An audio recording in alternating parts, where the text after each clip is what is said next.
পালন সম্পর্কে ইসলামই বা কি বলে?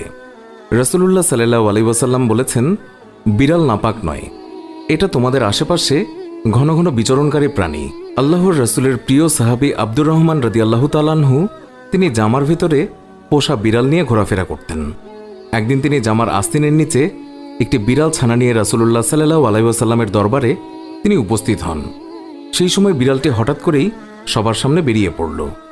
এই অবস্থা দেখে রাসূলুল্লাহ সাল্লাল্লাহু আলাইহি ওয়াসাল্লাম তাকে রসিকতা করে ইয়া আবু হুরায়রা, অর্থাৎ হে বিড়ালের পিতা, এই বলে সম্বোধন করলেন।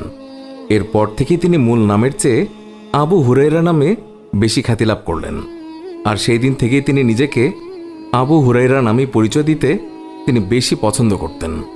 আল্লাহর রাসূল সাল্লাল্লাহু আলাইহি ওয়াসাল্লাম তিনি যখন ওযু করতেন তখন নিজের ওযুর পাত্র থেকে বিড়ালকে পানি পান করাতেন। এক মহিলাকে একটি বিড়ালের জন্য